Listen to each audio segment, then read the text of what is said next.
plus de choix, il me semble. On doit vivre ou mourir ensemble.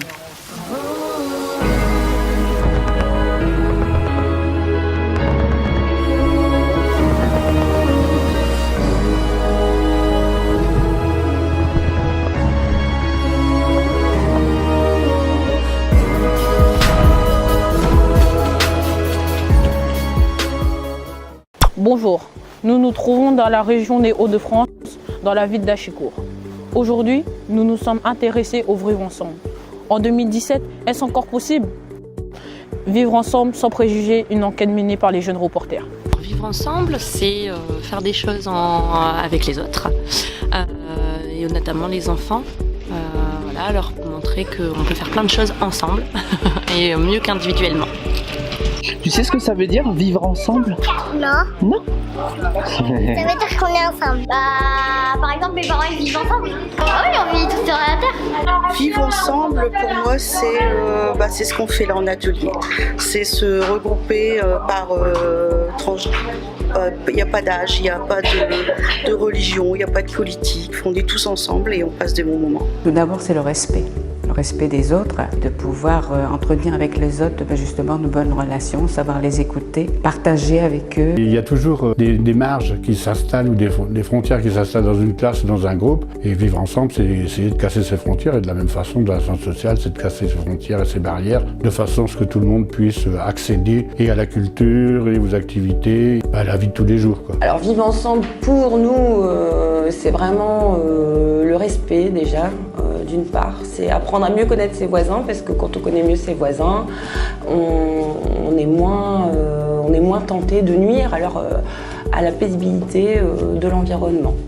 Vivre ensemble, c'est se respecter les uns les autres surtout.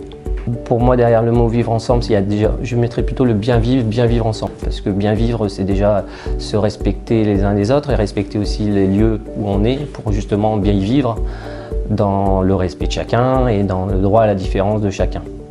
Pour moi, vivre ensemble, c'est un peu ce qui est le plus important dans la société. D'abord, on ne vit pas tout seul, on vit qu'avec ses congénères, avec les gens de la même société. Et pour bien vivre ensemble, une chose qui est importante, c'est la notion de tolérance. Il faut tolérer que d'autres personnes aient des idées différentes des vôtres et les accepter et ne pas toujours croire qu'on a raison tout seul. Et donc c'est ça, le vivre ensemble, c'est pouvoir accepter les différences. Et puis c'est aussi non seulement avoir des droits, mais aussi accepter d'avoir des devoirs.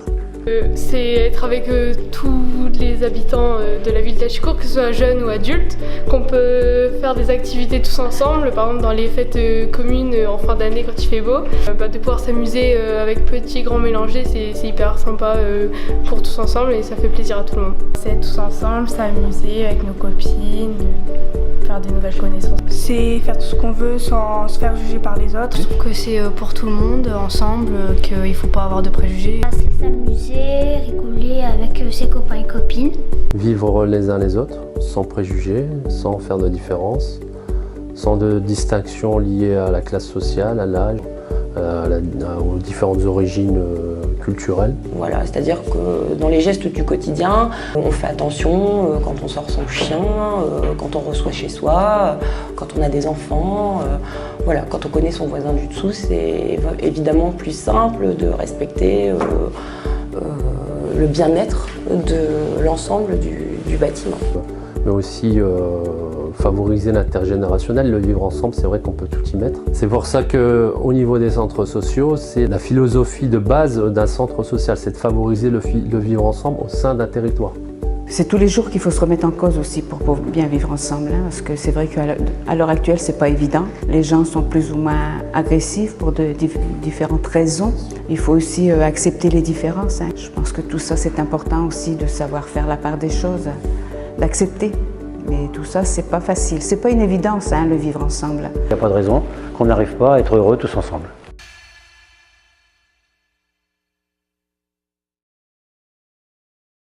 Sans préjugés, alors ça devient difficile parce que on est tous scotchés sur nos écrans. Je pense que ce sont les médias qui font plus de tort aujourd'hui.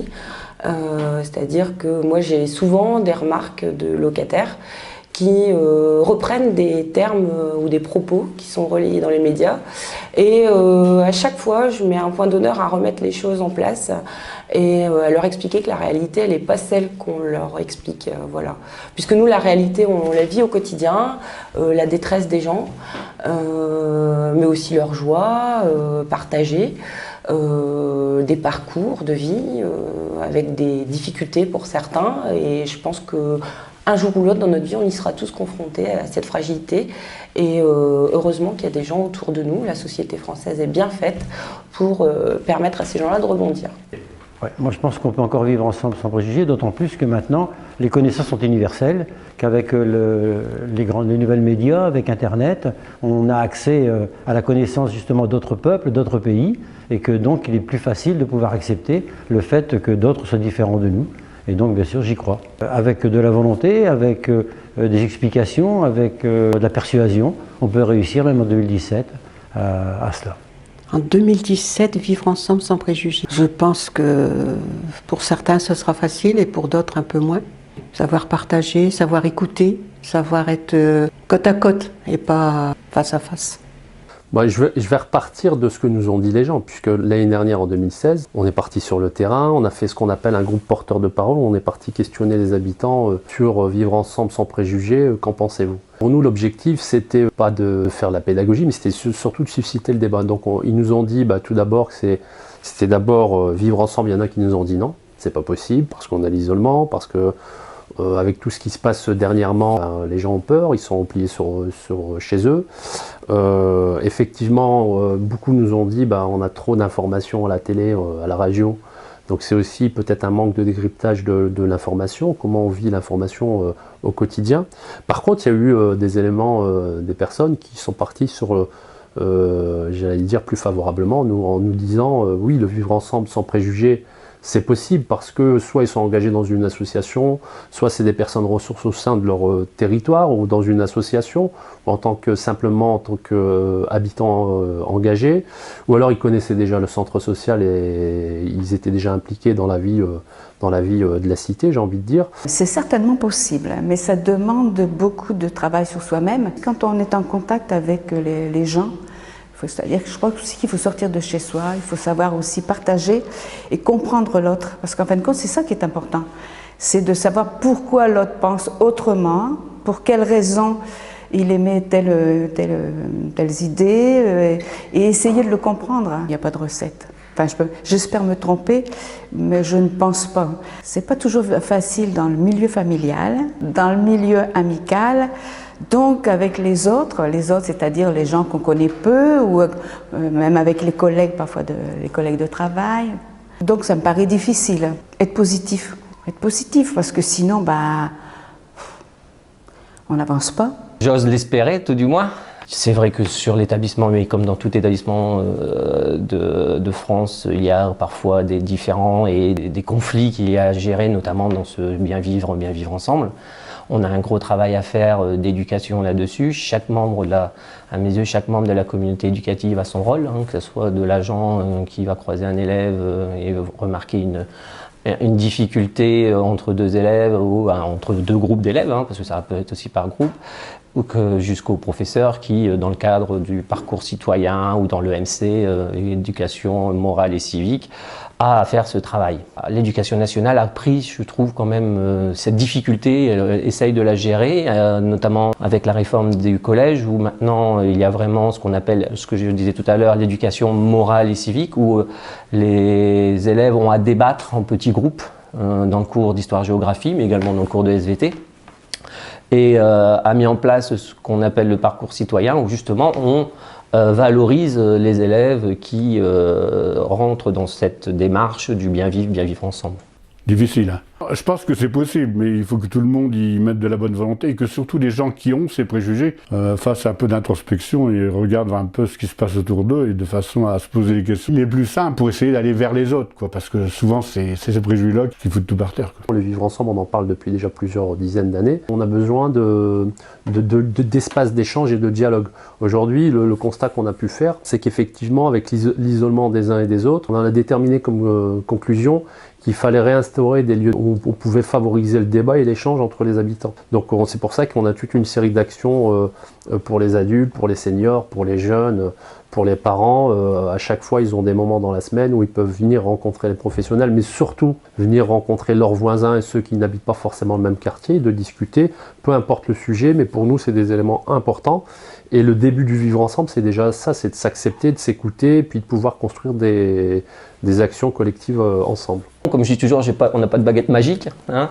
Il y a simplement des actions à mener, mais il faut qu'elles soient cohérentes, il faut qu'elles soient dans la co-construction avec l'élève, il ne faut pas que ça vienne tout le temps de l'adulte. Moi je pense que la recette, s'il y en avait une, c'est dans le cadre de débat, dans le cadre de confrontation d'idées. Nous avons une particularité sur le collège d'Achicourt, c'est que nous accueillons des élèves arrivant actuellement de République dominicaine. Nous accueillons des élèves d'horizons différents, des élèves parfois migrants. On travaille avec les professeurs d'histoire-géographie pour travailler justement cette différence. Un élève qui ne parle pas un mot de français, comment on peut l'accueillir de manière convenable dans un établissement, comment expliquer aux autres élèves qu'il a sa place tout autant qu'eux en classe, dans la cour de récréation, à la demi-pension.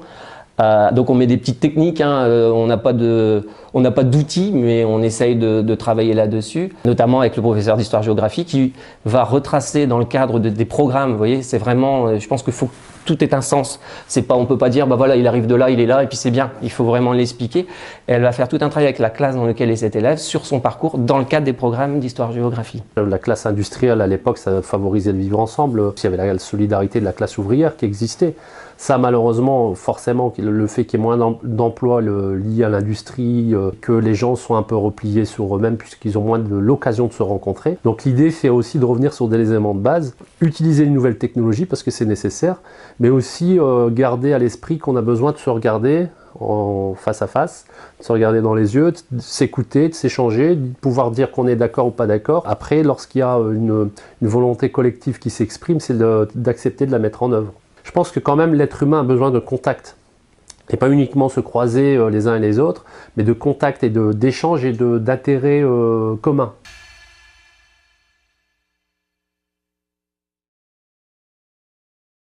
C'est vrai aussi en France, dans la mesure où la devise républicaine, c'est justement liberté, égalité, fraternité. Donc qui dit fraternité dit vivre comme des frères, dans le sens noble du terme, dans le sens de tuer mon égal, quelles que soient les idées philosophiques, religieuses, quel que soit le sexe, quel que soit l'âge. Et donc oui, nous devons réussir à vivre tous ensemble comme des frères, tout à fait. Vivre comme des frères, mais il y a des frères qui ne savent pas vivre ensemble. Le vivre ensemble, c'est une chose qui est quand même difficile. On n'a pas la recette encore, je crois. Tous mourir comme des idiots, on ira dans cette voie si justement on n'arrive pas à se respecter les uns les autres. Si nous n'arrivons pas à travailler ensemble, moi je l'explique à mes élèves, si nous n'arrivons pas à travailler ensemble, nous avons, même dans le cadre du groupe classe, si nous n'arrivons pas à nous respecter, chacun va dans un sens et comme je dis toujours, le navire n'avance pas. Et derrière moi j'ai un pont et je dis toujours, le but c'est de, voilà, on traverse des ponts ensemble. On est parfois sur deux collines différentes, on n'a pas obligatoirement le même regard, hein, entre celui qui sera sur la colline est et l'autre sur la colline ouest, on ne voit pas obligatoirement la même chose. Le but c'est qu'à un moment donné, chacun arrive au même endroit et s'entende avec ses différences. L'objectif final c'est quand même d'arriver ensemble à travailler tous ensemble. Nous devons travailler avec les éducateurs pour justement... C'est une démarche que je souhaite mettre en place. Ces élèves qui ont du mal parfois à accepter la différence, à accepter le regard de l'autre, à en arriver rapidement aux mains ou rentrant dans des conflits. Je pense qu'on a vraiment un travail à faire. Et je pense qu'Achicourt, c'est encore particulier, justement pour travailler avec ces élèves-là, les faire prendre conscience de ce qu'ils font, ce que ça peut leur amener et ce que pourrait leur amener justement s'ils acceptaient cette différence. Mais nous avons quand même à combattre ce qu'ils peuvent voir, entendre de manière quotidienne hors établissement scolaire. Tout à fait d'accord. Je pense que oui, il a tout à fait raison. Et il est certain que si on n'arrive pas à vivre ensemble, imaginez qu'on ne puisse pas côtoyer telle ou telle personne parce que ceci, parce que cela, il est certain que chacun dans notre coin, on va pas faire avancer les choses et puis on mourra crétin. Oui, je pense que c'est vrai. Maintenant, on ne peut pas tous s'apprécier les uns les autres. Hein. C'est pas ça le vivre ensemble. C'est pas être amis avec tout le monde, avec son voisin. Mais je pense qu'il faut être ouvert ouvert sur les autres et puis appréhender différemment la culture de chacun. C'est-à-dire qu'il ne faut pas être dans le jugement, et puis pour pas être dans le jugement, il faut découvrir la vision ou le mode de vie de l'autre. Voilà. Entre eux, les gens, il est vrai qu'ils ont du mal à communiquer. Il y a quand même un réseau local assez vivant sur place. On a quand même l'Agora, on a quand même un point service, on a quand même le coup de pouce au niveau de l'insertion qui est juste à côté, on a quand même une crèche. Voilà, c'est quand même pas anodin à l'échelle d'un petit quartier quand même comme celui-là.